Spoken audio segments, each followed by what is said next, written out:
Isang mapagpalang araw po sa inyo, Kuya Bari. Ganoon din sa lahat ng kasundo natin na nakikinig po ngayon. Maraming salamat po sa pagkakataon na mapili ang liham kong ito.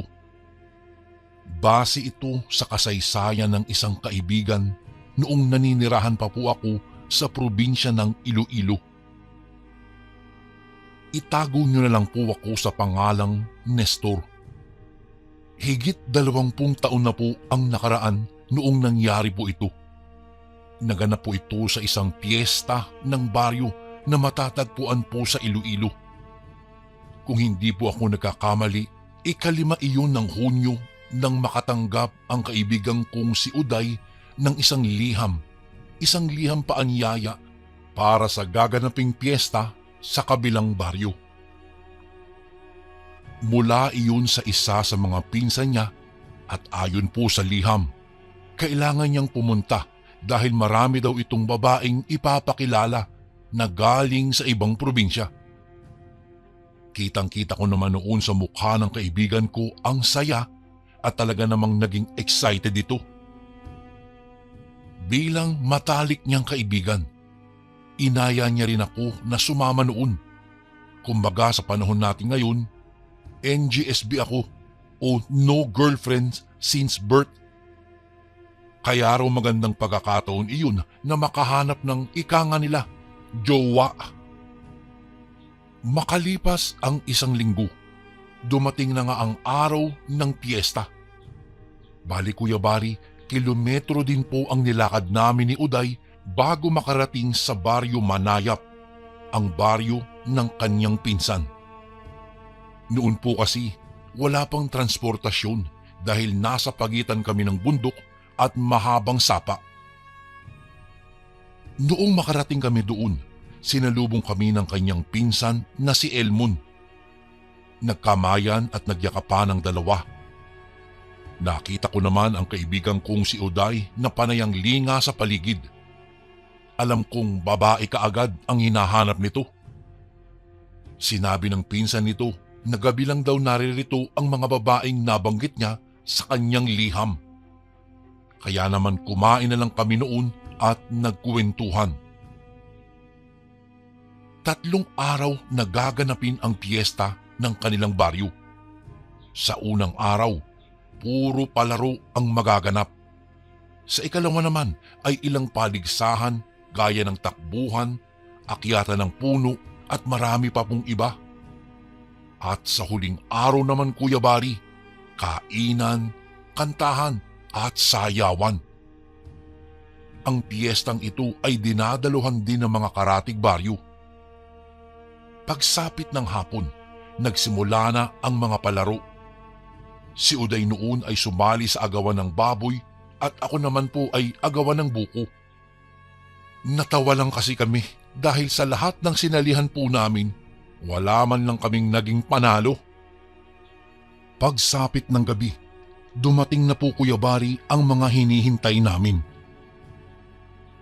Grupo ng kababaihan na kung hindi po ako nagkakamali, mga nasa 7 sila. Lahat iyon ay nakipagbesot kamay kay Elmon. Matapos ipinakilala kaming dalawa ni Uday. Nabigla naman ako nang sabihin ni Elmon na maaari kaming pumili ng gusto naming kadate o makaano. Alam niyo na po yun Kuya Bari. Itong kaibigan kong si Uday, mabilis pa sa 4:00 nakakuha ng babae. Ako naman po, isa-isa ko silang tinitigan. Normal naman po silang babae Kuya Bari. Hindi ko lang inakala na mga bayaran pala sila. Ilang sandali, napansin ko ang isa sa mga iyon na nasa bandang likuran. Parang nakayuko ito at tila mahiyain. Agad ko iyong itinuro at mabilis naman iyong itinulak ni Elmon papalapit sa akin. O mga tol, libre ko na ang mga iyan ha, kaya gawin nyo na lahat ang gusto nyong gawin sa kanila. Akin naman itong mga natira. Sabi pa po ni Elmon bago dalhin ang 5 babae sa kwarto niya. Si Uday naman hinila ang kasama papunta sa labas sa isang madilim na lugar. Ako naman, dahil wala ring alam sa panunuyo sa babae. Naupo lamang kami sa isang tabi. Nagkatanungan pero ang personal na impormasyon ng babaeng katabi ko hindi raw maaaring ibigay. Iyon daw ang pinakaunang rule sa katulad nila. Bale, hiningi ko na lamang ang pangalan niya. Siya si Eleanor. Tumagal din ng oras ang usapan namin at doon ko na lamang na-realize na maganda pala siya. Ayon sa kanya, magkakapatid silang 7. Nang maulila sa mga magulang, wala silang naisip na maging ibang trabaho kung hindi ang pumunta sa mga piyesta at magpabayad sa mga lalaki. Nagkataon naman daw na inimbitahan ang mga kapatid niya kaya sumama na rin siya. Ito daw ang una niya kaya humingi ito ng patawad kung hindi niya magampanan ang trabaho nito. Sabi ko na lamang hindi niya kailangang gawin dahil ako noong mga panahong iyon, Kuya Bari, hindi rin alam ang mga ganoong bagay. Tumagal ang usapan namin hanggang sa titigan niya ako ng matagal. Doon ko lamang napansin na tila papalapit na ang mga labi nito kaya mabilis akong napaatras. Siya naman napayuko sa hiya at muling humingi ng paumanhin. Dahilan ko, hindi ko pa kasi nararanasan ang ganoon kaya kinumbinsi ko na siyang wag nang gawin at wag nang ipaalam kina Elmon. Ilang oras pa nang lumalim na ang gabi. Nagpasya na akong puntahan sina Uday dahil simula nang mawala ito sa paningin ko ay hindi na ito nakabalik pa. Nang papunta na ako sa kinalalagyan nila, iniluwa ng dilim ang kaibigan ko kasama ang babae. Nakaakbay pa ito, Kuya Bari, at nakangisi ng napakalapad. Sabi pa niya, jackpot daw talaga, kaya napangisi na lamang ako. Noong papasok na kami sa bahay nila Elmon, napansin ko ang pulang tila sugat sa liig niya. Parang malalim na kagat mula sa kung saan o kanino. Nang mapatingin ako kay Eleanor, kinakabahan ito at nakatitig ito sa akin. Nang lumabas na ang 5 babae sa silid ni Elmon, nagdesisyon kaming pasukin iyon pero pinigilan nila kami dahil daw magpapahinga na ito.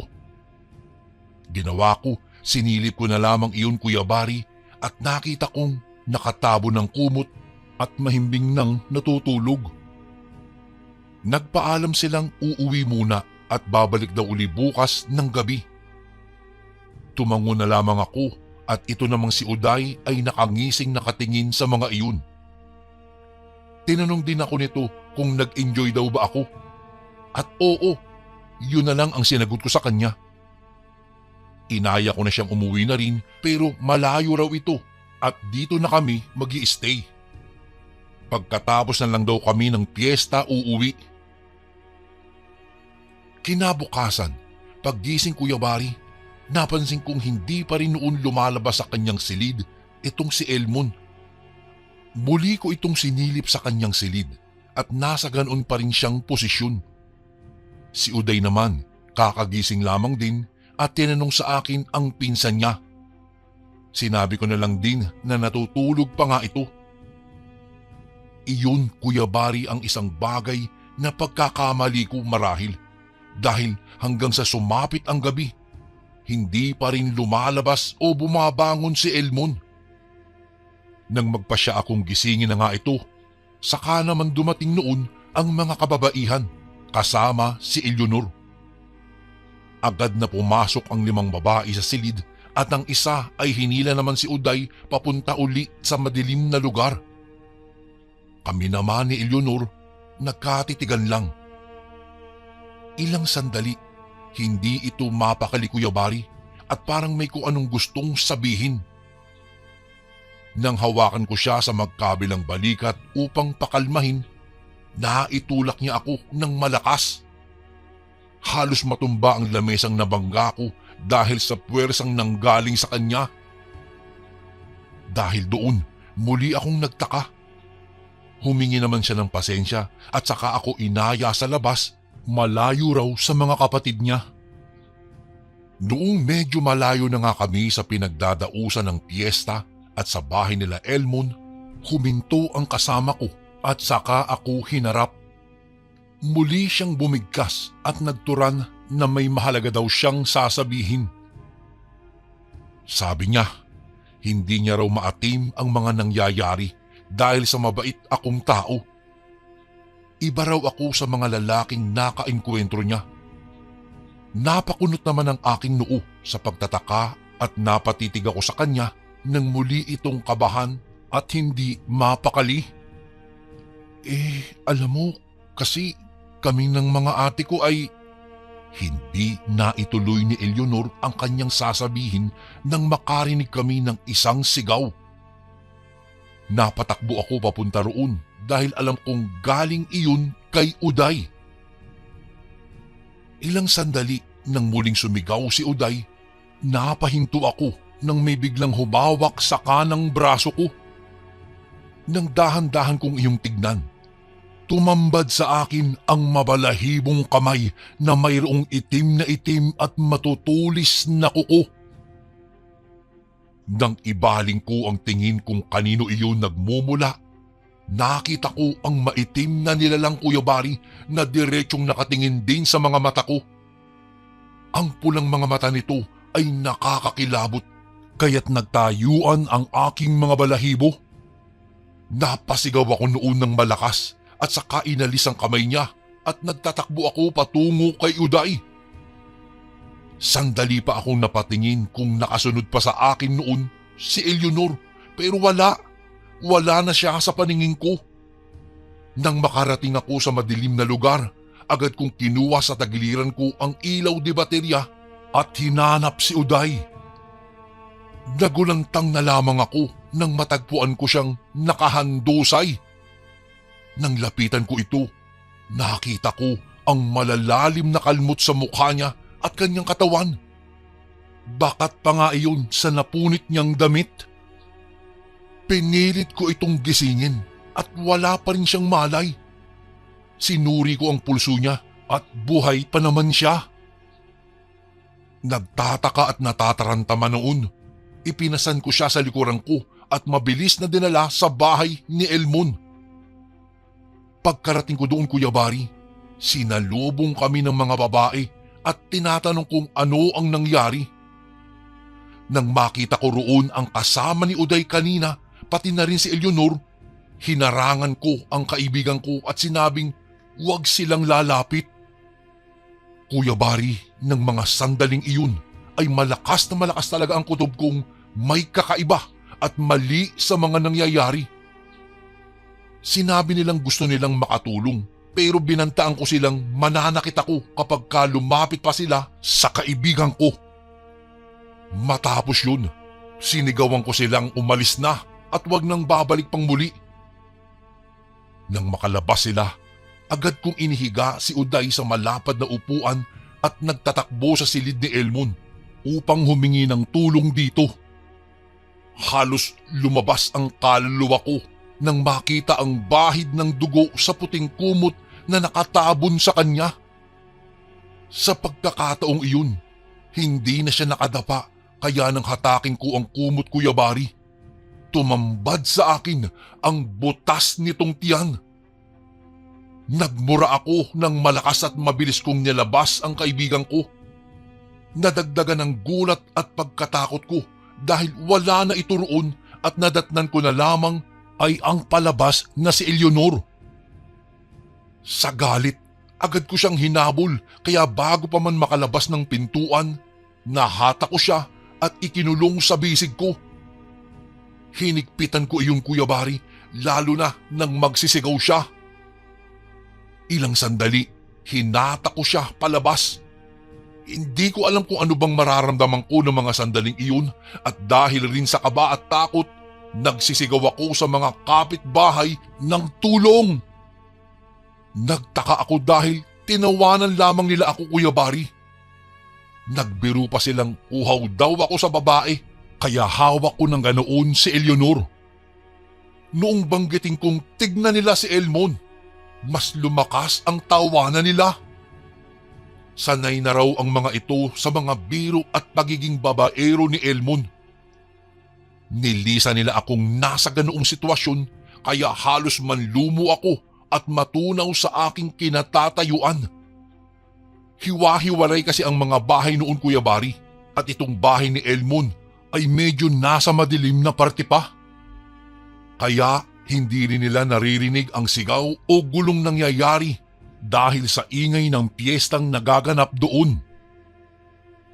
Matapos, agad kong tinanong si Eleanor kung nasaan na ang kaibigan ko. Imbis na sagutin iyon, nag-iiyak ito at panay ang hingi ng tawad. Sinabi kong hindi ko kailangan ng sorry niya kung hindi ang kalagayan ng kaibigan ko. Papatayin at kakainin din siya tulad ng bangkay na nakita mo. At ako naman, gusto na sana kita pero trabaho lang. Turan ni Eleanor at napaaray ako nang kagati nito ang braso ko. Nang itulak ko siya, Kuya Bari, nakita ko ang pagbabago ng anyo niya. Ito ang nilalang na humawak sa akin noong pupuntahan ko ang sumisigaw na si Uday. Muli akong napamura at napaatras nang dahan-dahan niya akong nilapitan. Nang ibaling ko ang tingin sa kusina, nakita ko roon ang isang matulis na bakal kaya't mabilis ko iyong kinuha at itinusok sa kanya kaagad. Umuungol ito at akma akong susunggaban. Ilang sandali, sunod-sunod na tila tunog ng kung anong ibon ang umalingaw-ngaw sa paligid. Nang marinig iyon ng aswang na si Eleanor, nagtatakbo ito palabas.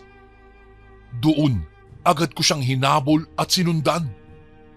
Pumunta siya sa madilim na lugar kaya't muli kong inilabas ang ilaw di baterya at inilawan ang paligid.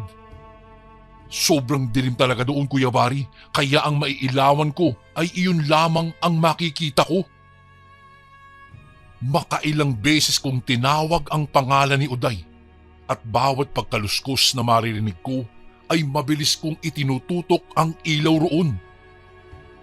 Mahigpit ko namang hinahawakan ang bakal dahil pakiramdam ko ay may susugod anumang oras o sandali sa akin. At hindi nga ako nagkamali dahil ilang sandali lang, may mga itim na figura ang biglang tumalon sa harapan ko. Sa gulat ko, naiwas-iwas ko tuloy ang bakal sa harap at napaungol sila ng tamaan noon. Muli silang nagsisugod kaya't malalakas din ang paghampas ang ginawa ko. Nang makita ko si Eleanor na tila papalapit, siya ang hinampas ko at nang bumagsak ito, muli ko siyang ikinulong, Kuya Bari, sa bisig ko. Itinutok ko ang talim ng bakal sa liig niya at binantaan ang mga kapatid nitong mga aswang na papatayin ko siya kapag hindi nila inilabas si Uday.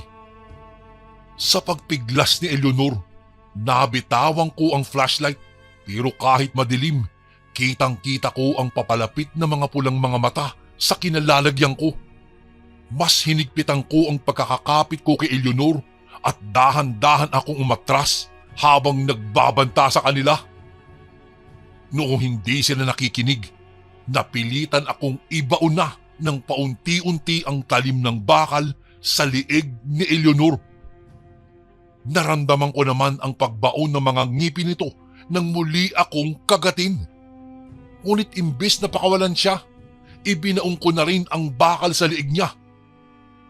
Dahil doon, bumitaw ito sa pagkakakagat pero hindi ko na hinugot pa ang bakal. Ilang sandali lang, Kuya Bari, naririnig ko ang ungol at iyak ni Uday. Nang makarating ako sa bahay ni Elmon kung saan may liwanag na, nakita kong inihagis ng 6 na babaeng aswang ang kaibigan ko papunta sa akin. Bumangon ito at paluhod na humarap sa akin.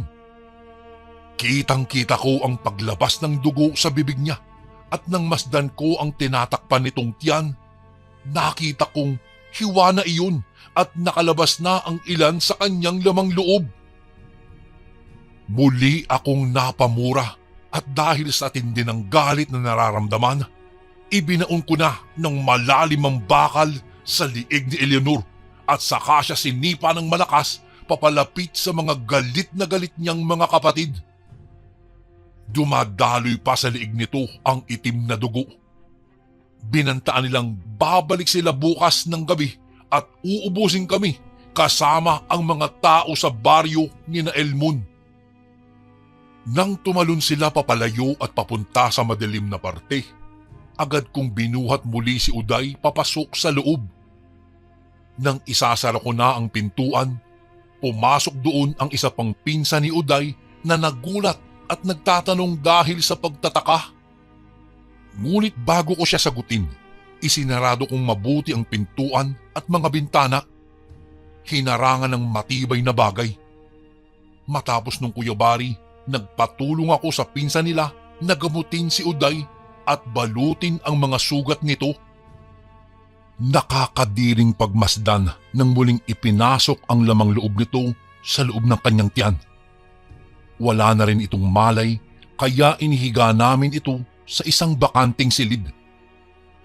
Nang makita naman ng kasama ko ang bangkay ni Elmon na medyo nangangamoy na rin, halos magsuka ito at muling napatanong kung ano nga ba ang nangyari. Isinalaysay ko sa kanya ang buong pangyayari, ang lahat-lahat. Nanlaki rin ang mga mata niya nang marinig ang katagang aswang. Dahil sa unang pagkakataon, Kuya Bari, yun lang daw ang unang pagkakataon na minadalaw o nagkaroon ng ganoon sa kanilang baryo. Noong medyo tumagal ang usapan namin, doon lamang dumaloy ang luha ng mga mata ko. Doon ko lang nailabas talaga ang totoong takot ko sa mga nangyari kanina. Ay, kung alam ko lang na ganito ang mangyayari, sana pinigilan ko na lamang ang imbitasyon nitong si Uday para pumunta sa piyesta niyo. Nasabi ko na lang iyon dahil may pagsisisi sa isip ko. Kinabukasan, isang bagay po ang nagpagulat talaga sa akin. Nang sabihin kasi uli namin sa buong baryo ang buong pangyayari, hindi sila naniwala. Nang makita nila ang nangangamoy na bangkay ni Elmon, pinagbintangan pa nila kami na kami raw ang pumatay rito at walang aswang sa baryo nila. Nagpaliwanag din doon ang pinsan ng kasama ko, pero imbis na maniwala, nagmamadali nila kaming pinaalis ni Uday. Kailangan na raw naming lumayas sa lugar nila o baka mapatay daw kami. Hindi ko alam kung ano ang gagawin noon, Kuya Bari, kaya nang makapasok sa silid, agad kong ipinasan ang kaibigan kong si Uday at saka nagpaalam sa pinsan nito. Ipinabatid ko na lang din uli ang pakikiramay sa pagkawala ni Elmon. Nang mga sandaling iyon, nasabi kong bahala na maihatid at maiuwi lang namin ang aming mga sarili sa totoong baryo namin. Sa aming paglalakad, dumidilim na ang paligid, Kuya Bari. Pinagkaitan ako noon ng tadhana dahil wala akong ibang baryo na nadaanan o bahay man lang na matutuluyan sana pansamantala. Naging mabagal lang din ang paglalakad ko dahil sa pasan-pasan ko po si Uday kaya naging matagal ang pag-uwi namin. Ipinagdarasal ko na lamang ng mga sandaling iyon na hindi kami masundan ng magkakapatid, na hindi kami maamoy o muli pa namin silang makaengkwentro. Ngunit Kuya Bari, nagkamali po ako dahil noong tuluyang dumilim na ang paligid, naramdaman kong biglang lumakas ang ihip ng hangin. Kasabay nun ay ang sunod-sunod na pagkaluskos sa matataas na damuhan at mga puno. Doon lamang din nagkamalay si Uday at naramdaman ko ang pag-ungol nito dahil sa mga sugat. Tinatanong niya kung nasaan kami pero hindi ko na siya sinagot pa. Kahit pagod na pagod at nangangalay, isang mabilis na takbo po, Kuya Bari, ang ginawa ko noon. Hingal man ay inisip kong kailangan naming makalayo na at kung papalarin ay makauwi ng ligtas. Ngunit hindi pa man nakakalayo, 7 itim na mga nilalang ang nagsitalon mula sa matataas na damuhan patungo sa aming direksyon. Pinilit kong makaiwas, Kuya Bari, pero natumba ako sa kinatatayuan ng matapilok dahil sa nakausling bato. Dahil doon, bumagsak kaming pareho ni Uday.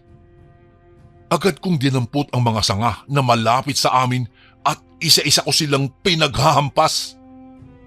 Nakakatakot ang mga hitsura nila at ng mga sandaling iyon, lahat na yata ng balahibo ko sa katawan ay nagtayuan at lahat na yata ng uri ng dasal ay nabanggit ko na. Sa tindi ng gulat, hindi ko napansin ang pagsugod ng isa sa kanila at mabilis ako nitong sinakal. Itinulak ako nito papalayo at ang mga kuko nito halos bumauna sa liig ko, Kuya Bari. Nang masandal sa isang puno, pinilit ko siyang sipain para makawala lang ako. Sakal-sakal lamang niya ako pero wala na siyang ibang ginagawa. Ilang sandali, napansin ko, Kuya Bari, kung sino ito. Si Eleanor. Kahit pulang-pula ang nakakatakot niyang mga mata, alam kong siya iyon. Mula naman sa malayo, kitang-kita ko kung papaano pinagkakalmot ng 6 na babae ang kaibigan kong si Uday. Wala iyong kalaban-laban at naririnig ko na lamang ang pag-ungol at sigaw nito. Wag! Nagmamakaawa ako sa iyo! Ibinigkas ko iyon sa harap ng may hawak at sumasakal sa akin kahit hirap na hirap akong magsalita. Ngunit nanatili siyang ganoon at halos malagutan na ako ng hininga nang unti-unting humihigpit ang sakal nito. Nang muli kong ibaling ang tingin kay Uday, nakita kong iniangat ito ng isa sa mga iyon at ilang sandali muling binutas ang tiyan niya. Kahit may kadiliman, Kuya Bari, kitang-kita ko ang paghatak sa mga lamang loob niya. Nang maubos yun, inihagis kung saan ang bangkay nito.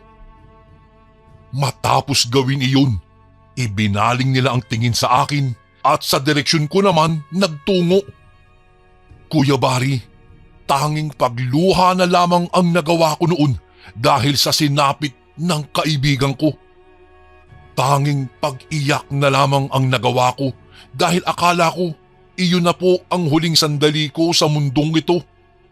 Ngunit isang himala po ang dumating dahil nakarinig ako ng sigaw sa kung saan. Bago ako kapusin ng hininga, nakita kong paparating ang pinsan ni na Elmon at Uday kasama ang ilang kalalakihan. Lahat sila ay may hawak-hawak na sulo at iba pang panlaban sa mga aswang na nasa harapan ko ngayon. Doon na binitawan akong bigla ni Eleanor at sunod-sunod na ubo ang nagawa ko habang hinahabol ang aking paghinga. Pag-angat ng ulo ko, nakita ko ang patayang nagaganap. Kalmot dito, kagat doon, hampas dito, saksak doon. Gamit ang natitira kong lakas, Kuya Bari, tumayo ako at pinulot ang isang sangang may kalakihan. Nang mapaharap sa akin ang aswang na si Eleanor, isang malakas na hampas ang ginawa ko roon. Agad na bumagsak ito at nawalan ng malay. Sunod ko nilapitan ang aswang na dumukot sa lamang loob ng kaibigan ko. Tumalon ito papunta sa harapan ko at bago ako masunggaban, hinampas ko iyon ng napakalakas.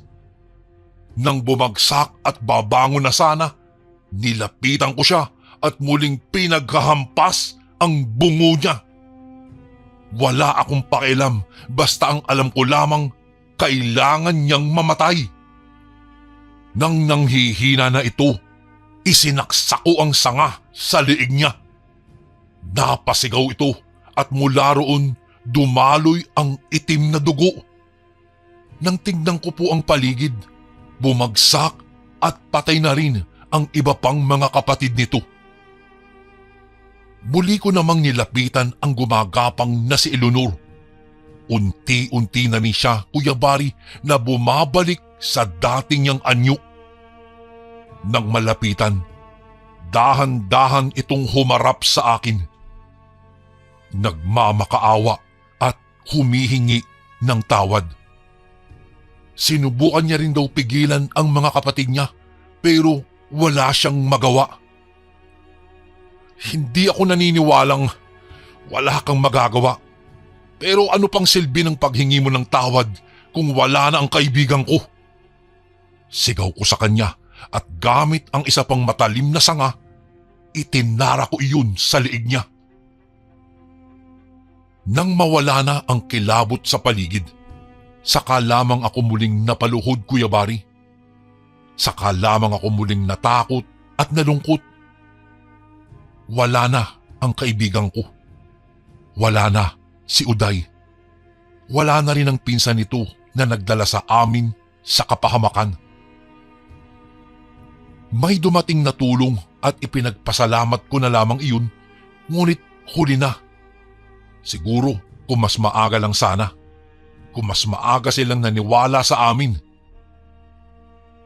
Doon din, Kuya Bari, natutunan kong hindi lahat ng imbitasyon mula sa kaibigan o kamag-anak ay dapat paunlakan. Minsan, kailangan din pala nating tumanggi at isipin ang maaaring kalabasan. Ang liham na ito ay buong puso kong alay sa kaibigan kong si Uday. Tol, kung nasaan ka man, sana ay maligaya ka pa rin at payapa na. Kuya Bari, dito ko na po tatapusin ang kwentong ito. Maraming salamat po kung sakaling mabasa niyo po ito sa mga darating na araw. More power po and God bless po sa inyong lahat. Lubos na gumagalang, Nestor. Ito naman po ang ating pangalawang kwento. Isang magandang araw po sa inyo, Kuya Bari. Ako nga po pala si Kaloy. Ipinanganak at lumaki sa probinsya ng Bukidnon. Noong bata pa po ako ay mayroon akong naging kababata. Siya po ay si Ipe. Bagong lipat pa lang sila Ipe noon sa lugar namin kung saan nakabili ng maliit na bahay at lupa ang mga magulang niya nang magkakilala kami. Noong bata pa po ako ay maliit lang ako at payat. Medyo maselan din ang aking katawan at mabilis dapuan ng sakit. Kaya naman madalas ay nasa loob lang ako ng bahay at bihirang makipaglaro sa ibang mga bata.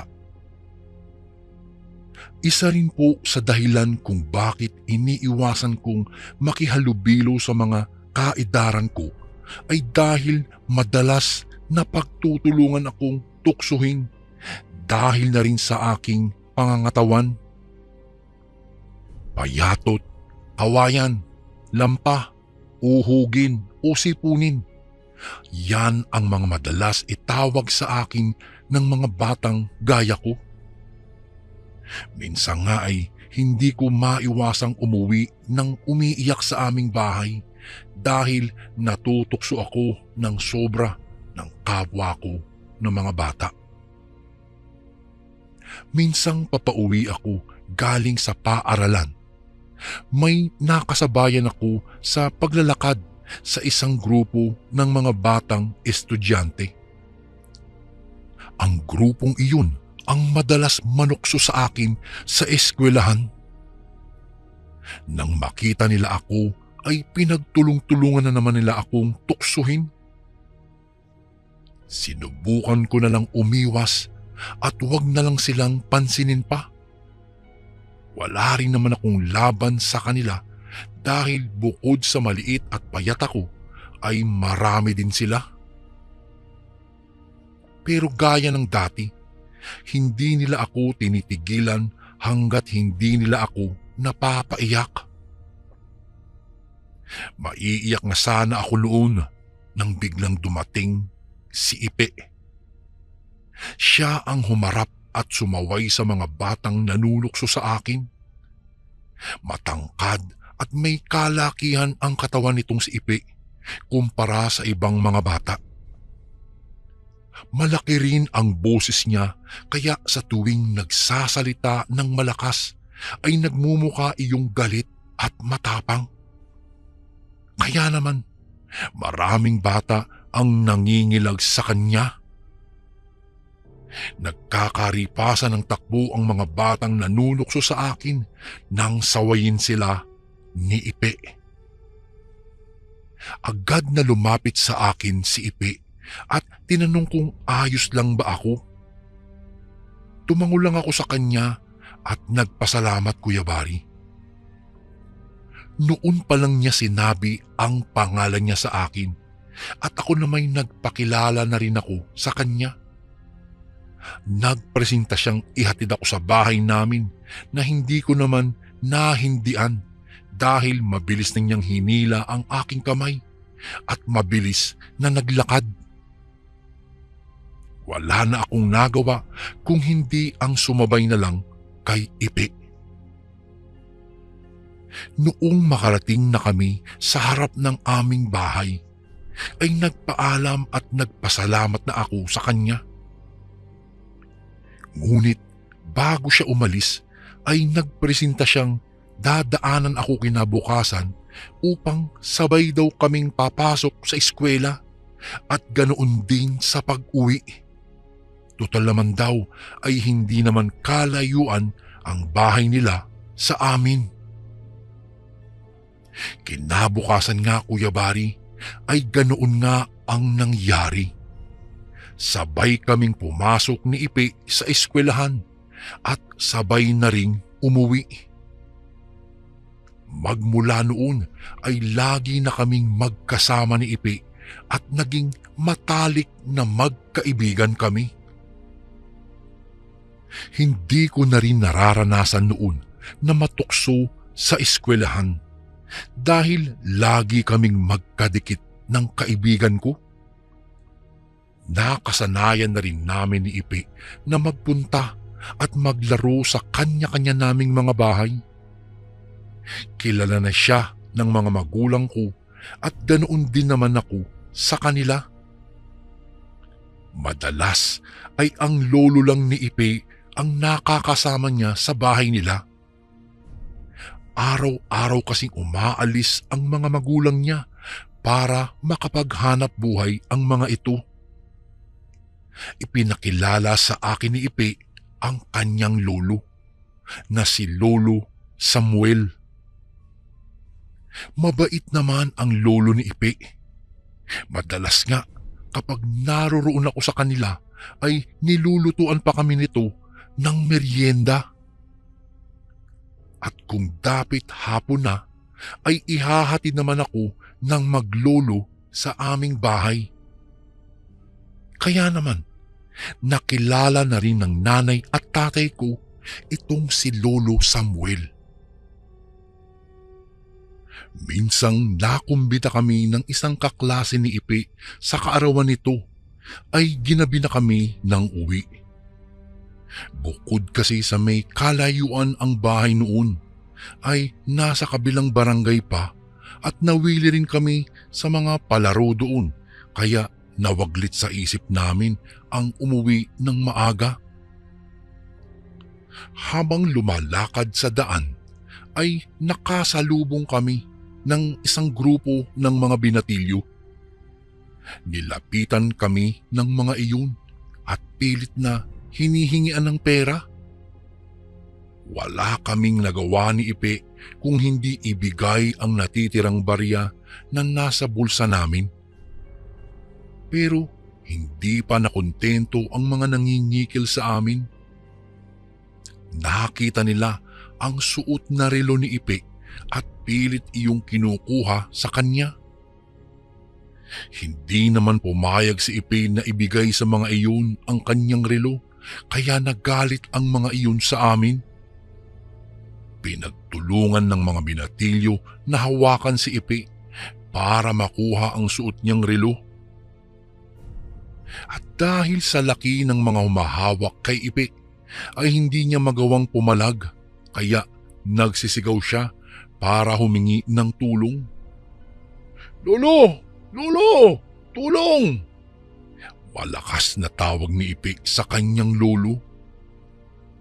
Nagalit ang isa sa mga lalaki at malakas na sinikmuraan agad si Ipe na ikinawala agad nito ng kanyang malay. Gustuhin ko mang tulungan siya, Kuya Bari, ay wala rin akong magawa. Sa liit at nipis ng katawan ko ay malamang pitikin lang ako kung saan ng mga salbahing binatilyo na iyon. Kaya naman, napasiksik na lang ako sa isang sulok ng mayayabong na halaman. Hanggang maya-maya'y nakarinig ako ng tila humahagok ng malakas. Nagulat ako nang mula sa kung saan ay biglang sumulpot ang isang napakalaki at itim na baboy. Mabangis nitong sinugod ang mga binatilyong sumalbahe kay Ipe. "Ah! Ang laking baboy! Saan ang galing yan?" Nagtataka ring tanong ng mga binatilyo. Kanya-kanya silang ilag sa ginagawang pagsuwag ng malaking hayop. Naglalaway ang bibig noon na may mahahabat matutulis na pangil na katulad sa isang baboy ramo. Pero ang laki noon ay mas malaki kaysa sa pangkaraniwan. Pulang-pula din ang mga mata nitong tila nanlilisik sa galit. Hindi baboy yan! Aswang! Aswang yan!" sigaw ng isa sa mga binatilyo. Dahil sa narinig kong iyon, ay lalo akong napasiksik sa pinagtataguan ko, Kuya Bari. Mas lalo pang dumoble ang nararamdaman kong takot. Nakita kong dumampot ang isa sa mga binatilyo ng matulis na sangang kahoy at inasinta sa hayop na sumusugod sa kanila. Bago ko po ipagpatuloy ang kwentong ito ay may request sana ako sa iyo, kasundo. Isang pindot lang ito, kasundo, sa subscribe button namin. Malaking tulong po ito sa amin, kasundo, upang mapagpatuloy pa namin ang mas marami pang magagandang kwento. Salamat sa pag-subscribe mo, bagong kasundo. Tinamaan naman iyon sa unahang binti dahil sa lakas ng pag-asinta ng lalaki. Subalit hindi naging dahilan iyon upang lubayan sila ng nasabing hayop. Sa halip ay galit na galit iyong pinaghahabol ang mga lalaki. Kanya-kanya namang pulasan ang mga binatilyo. Nagsikaripas ng takbo sa takot na maabutan sila ng galit na nilalang. Habang tumatakbo ay nagsisigawan sila ng, "Aswang! Aswang! May humahabol sa aming aswang!" Habang nagkakaripasan ng takbo ang mga sumalbahe sa amin, ay naiwan akong nanginginig sa aking pinagtataguan. Nakita ko ang kaibigan kong nakahandusay pa rin sa lupa at wala pa rin siyang malay. Dali-dali akong lumabas sa pinagtataguan ko upang lapitan si Ipe na wala pa ring malay sa kasalukuyan. Maya-maya ay biglang dumating si Lolo Samuel at humahangos na lumapit sa amin.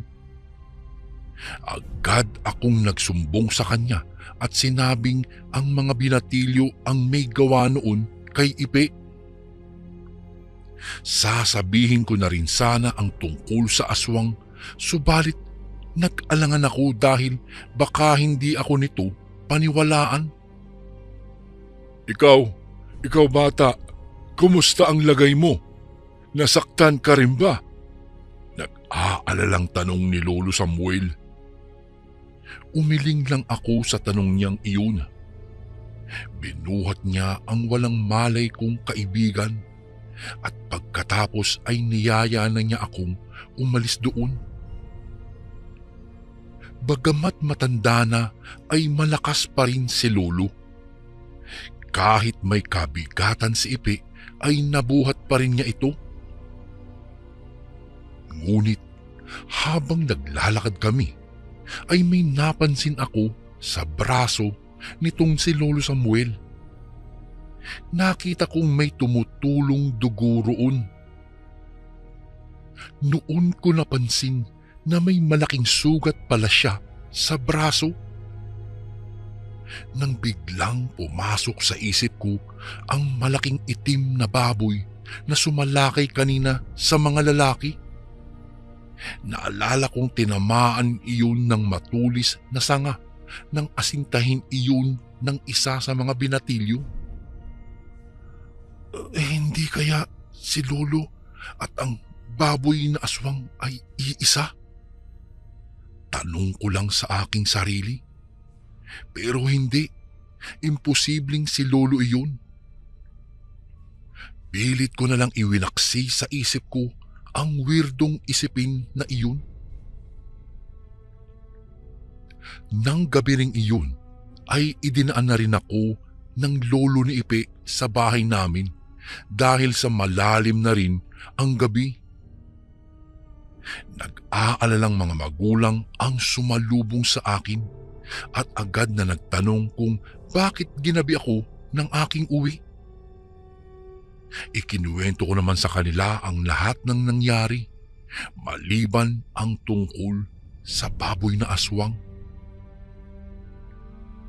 Kinabukasan ay maaga pa lang nang pumunta ako sa bahay nila Ipe upang kamustahin ang kalagayan niya. Noong naroroon na ako sa tapat ng pinto ng bahay nila upang kumatok, nang biglang mapansin kong bahagyang nakaawang ang salamin ng bintana roon. Kung kaya't sinubukan kong sumilip sa may siwang para sana alamin kung gising na ba itong si Ipe. Pero noong pagsilip ko ay nakita ko roon ang lolo ng aking kaibigan. Nakaupo iyon sa may malapit sa bintana at tinatanggal ang nakabalot na gasa sa kanyang braso na may sugat. At ikinagulat ko ang sumunod na nangyari dahil nakita kong biglang inilabas ni Lolo Samuel ang kanyang dila at unti-unting humaba iyon. At pagkatapos po ay dinila-dilaan ang sariwa pa nitong sugat. Sa pagkakataong iyon, Kuya Bari, ay muli kong naalala ang baboy na aswang. Ha? Si Lolo Samuel nga ang aswang! Hindi ako makapaniwala sa aking nakita at hindi ko namalayang ako'y napatulala. Napabalik na lang ako sa aking wisyo nang maramdaman kong may biglang tumapik sa aking balikat. Ang lolo ni Ipe. Tinanong niya ako kung ano ang ginagawa ko roon at bakit hindi ako kumakatok. Ngunit sa halip na sumagot ay napalunok na lang ako ng aking laway at napailing-iling. Dali-dali akong nagpaalam at kumaripas ng takbo pauwi. Noong nasa loob na ako ng bahay namin, ay saka pa lang ako nakahinga ng maluwag. Ngunit hanggang sa mga sandaling iyon ay ramdam ko pa rin ang panginginig ng aking mga tuhod. Simula noon, Kuya Bari, ay iniwasan ko nang pumunta sa bahay nila Ipe sa takot ko sa kanyang lolo. At kahit anong pilit na tanong ni Ipe sa akin kung bakit hindi na ako nagpupunta sa kanila, ay lagi ko na lang dinadahilan na mas gusto ko na lang na doon na lang kami maglaro sa bahay namin. Hanggang dumating ang araw ng bakasyon at ibinalita sa akin ni nanay at tatay na lilipat na kami sa Maynila. at doon na rin ako mag-aaral. Alam kong lungkot si Ipe noon nang paalis na kami. Sa katunayan ay inihatid pa nga kami nilang maglolo sa terminal ng bus na sasakyan namin papuntang pier. Sa huling pagkakataon ay sinulyapan ko ang mukha ng lolo ni Ipe at ngumiti naman iyon ng matamis sa akin bago tuluyang nagpaalam ito sa amin. Bagamat nakaramdam ako ng takot sa lolo ni Ipe noon, ay unti-unting napawi iyon sa paglipas ng panahon. At para sa akin, Kuya Bari, kung totoo mang aswang o hindi si Lolo Samuel, ay alam kong may mabuting loob pa rin ito. Magmula nang lumipat kami rito sa Maynila, ay hindi na kami nagkita pa ng aking kaibigang si Ipe.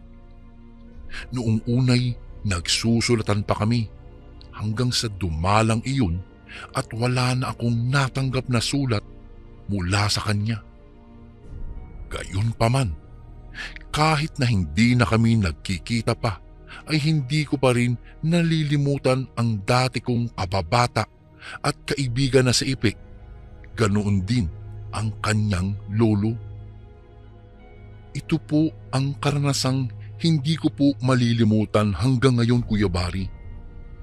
Nagkaroon ako ng isang matalik na kaibigan na handa akong ipaglaban anumang oras at isang lolo na mapagmahal sa kanyang apo. Mahiwaga man ang kanyang kaanyuan, ngunit busilak naman ang kanyang kalooban.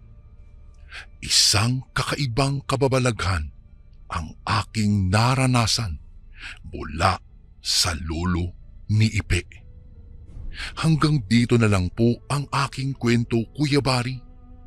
Maraming salamat po at pagpalain po kayo palagi ng puong may kapal. Lubos na gumagalang, Kaloy.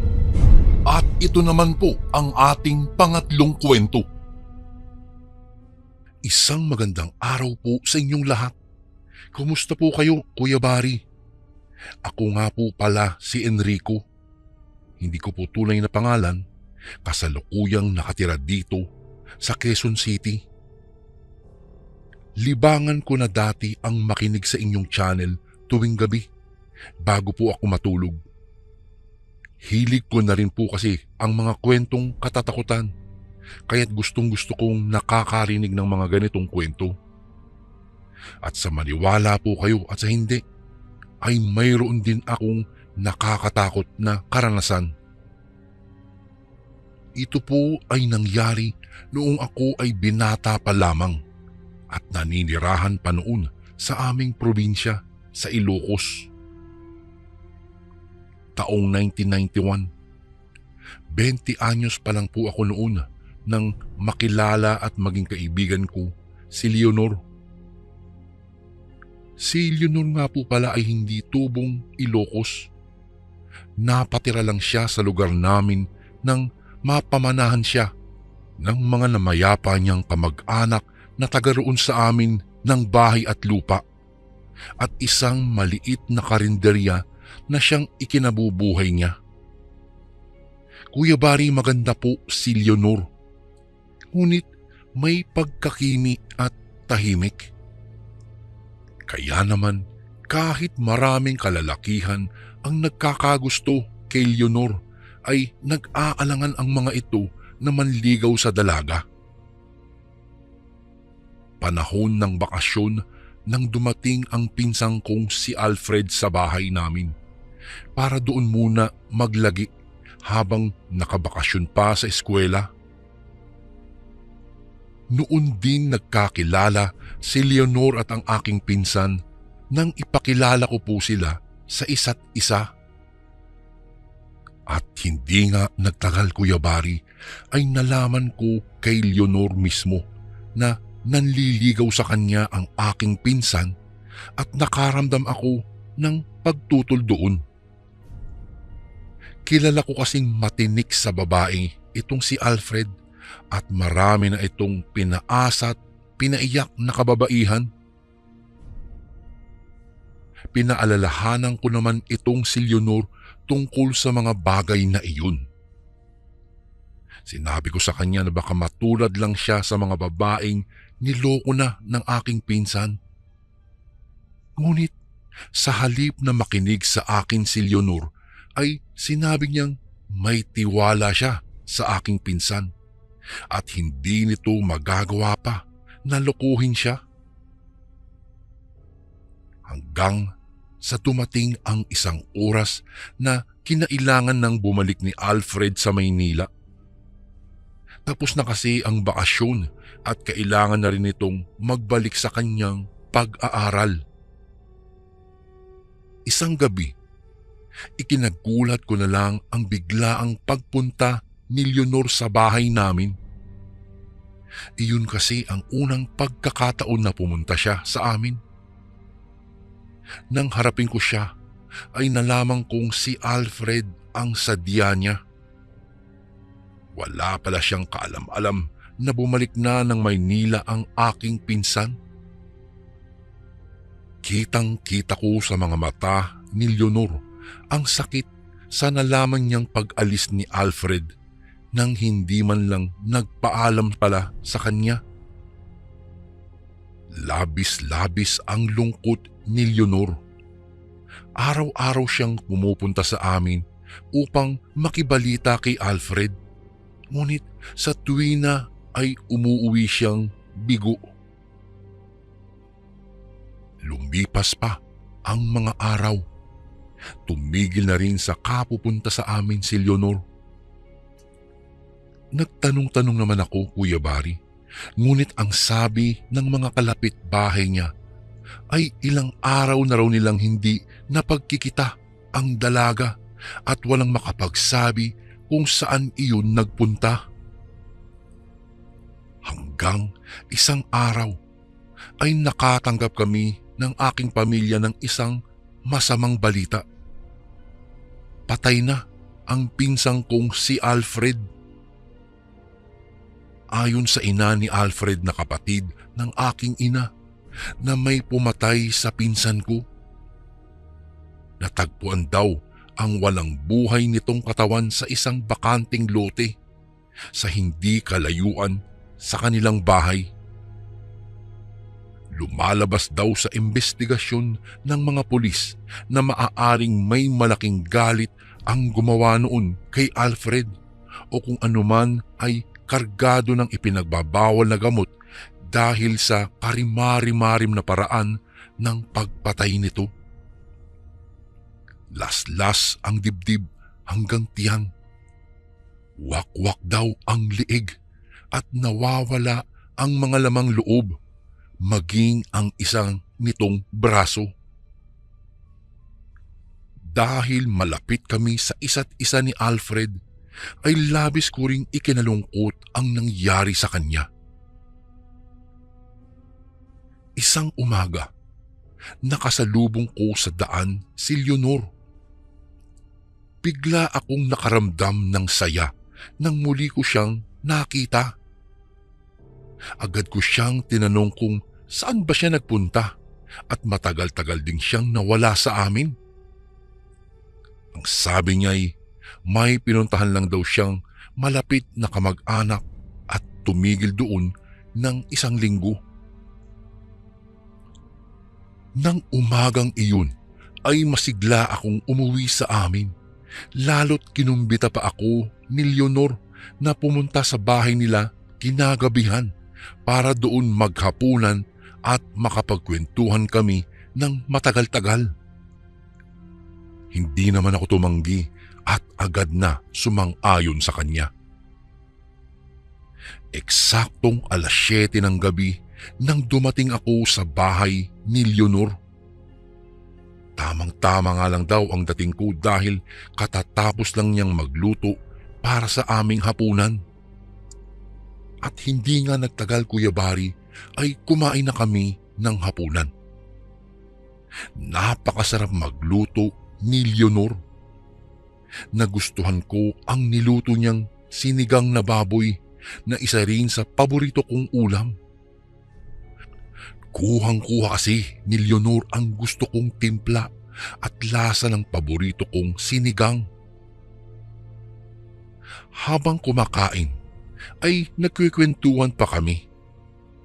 Mas lalo akong ginanahan sa pagkain dahil sa nakitang saya sa mukha ni Leonor habang nag-uusap kami.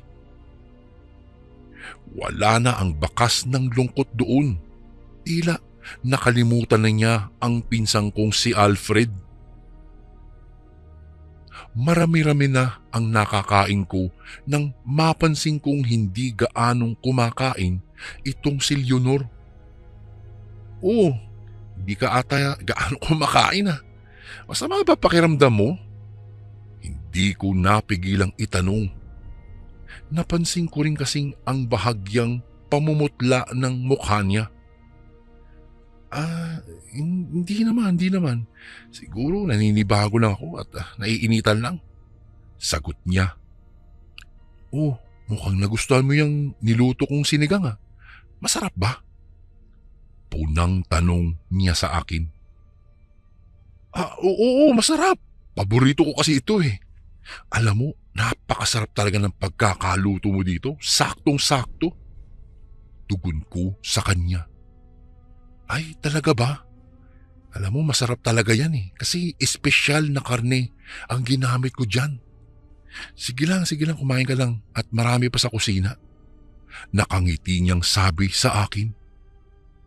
Maya-maya ay nagpaalam siyang maliligo na muna.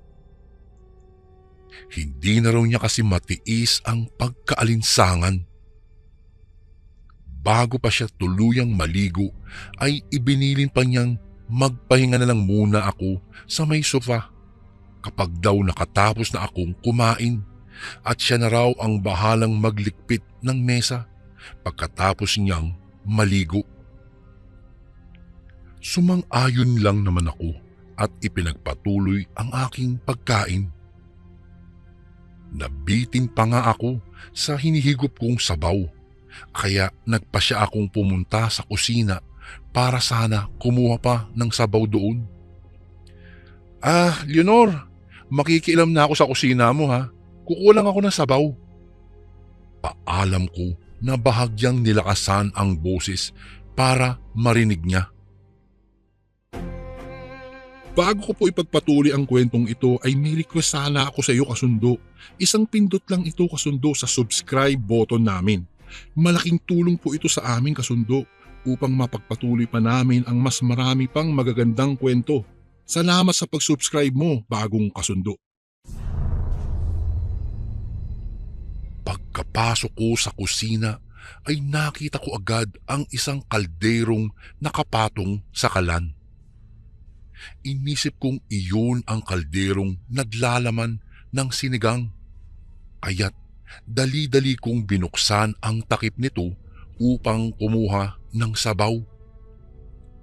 Umuusok-usok pa nga ang sabaw kaya nalanghap ko pa ang masarap na amoy noon.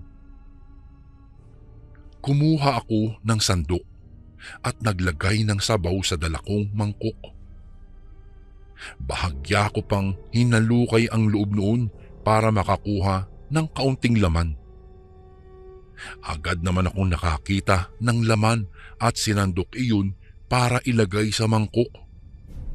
Medyo mabigat ang karne dahil malaki-laki ang hiwa nito. Dahan-dahan ko pa nga iyong inilagay sa aking lagayan nang mapansin ko ang hitsura ng karne na nasa sandok. Ano to? Hindi yata baboy to ah. Kamay? Kamay ng tao to ah. Sa kabiglaan ay nabitiwan ko ang sandok at tumapon ang karne sa sahig. Inisip ko pa ngang namamalikta lang yata ako kaya kinusot-kusot ko pa ang aking mga mata at muling tiningnan ang tipak ng karne. Halos sumabog ang dibdib ko sa pandidiri nang masiguro kong kamay nga iyon ng tao. Bigla akong binaliktaran ng sikmura at hindi ko mapigilang mapasuka. Hindi ako makapaniwalang ang kinakain kong karni kanina'y karni pala ng tao. Habang napasuka ako ay napatitig ako roon sa kamay at napansin kong may nakasuot pang singsing sa daliri nito. Mas lalo pa akong binundol ng takot at kaba, Kuya Bari. Para kasing pamilyar sa akin ang singsing na iyon.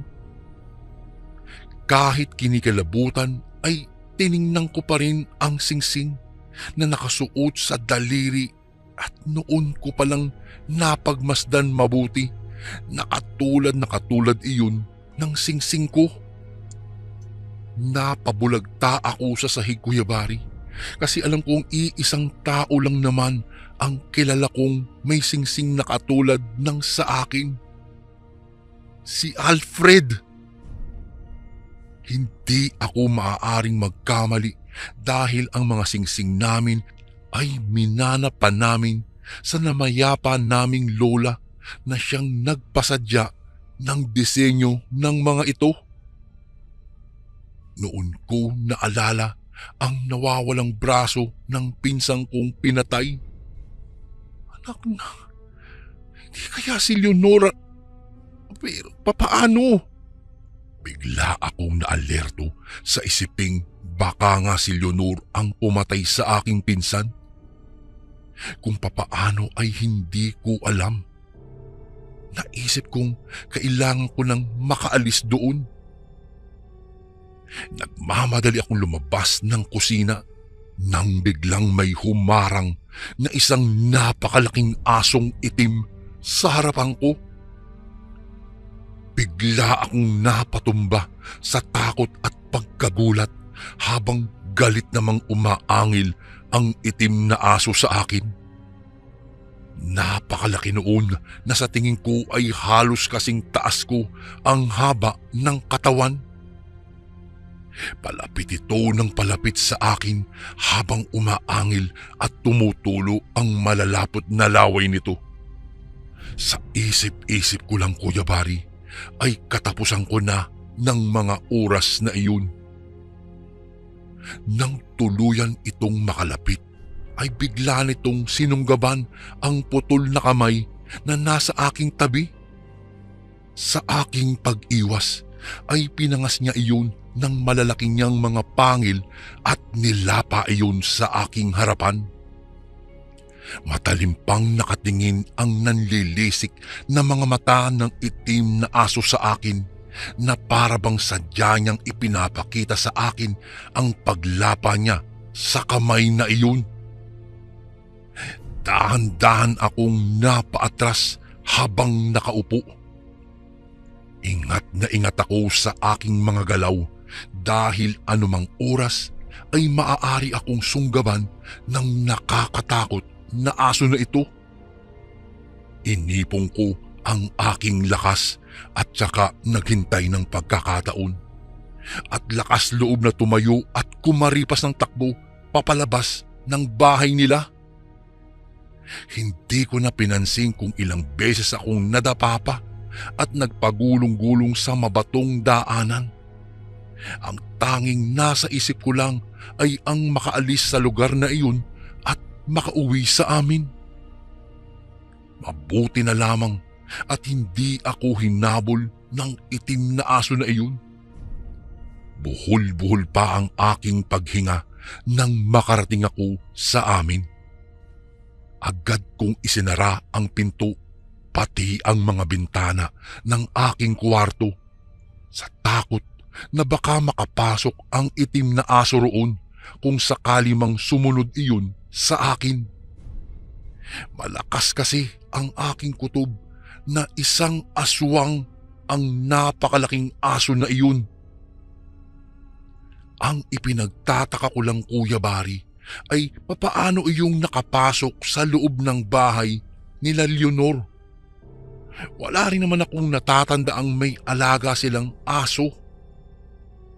Hindi ko tuloy maiwasan na isipin na baka ang itim na aso at si Leonor ay iisa.